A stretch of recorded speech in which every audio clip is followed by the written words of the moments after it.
Passengers on board the ferry that capsized off the coast of South Korea Wednesday supposedly sent heartbreaking text messages to their loved ones. But now, South Korean police are saying hundreds of those messages are fake. Adding to the family's confusion, authorities in South Korea say that there have been fake texts and social media posts, supposedly from people claiming to be inside the ferry, but they're fake. South Korean police made the announcement on their official Twitter account Thursday. An investigation from the Police Cyber Terror Response Center verified that all texts in question are fake. Please stop such actions that are causing pain to the families of missing passengers.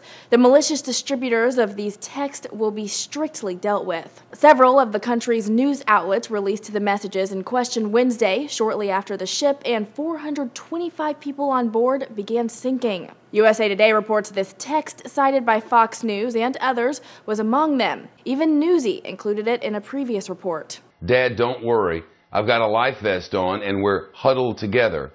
Her father replied, "I know the rescue is underway, but make your way out if you can." The Korea Herald quotes Korea's Cyber Terror Response Center as saying investigators analyzed the phone records of 271 people still missing in the disaster. Investigators concluded that none of the missing passengers sent any text or made any calls after the ferry went down. These reportedly fabricated messages are adding to the growing sense of frustration and mistrust surrounding the handling of the search for survivors since the ship capsized. As Times headline aptly puts it, the despair felt by the loved ones of the missing quickly turned to anger as the families began to point fingers at the captain and crew. Several reports indicate they told the hundreds of passengers to stay put as the ferry sank further and further into the water. A suspect is reportedly under investigation for sending the fake messages, but police would not release any further details on the incident.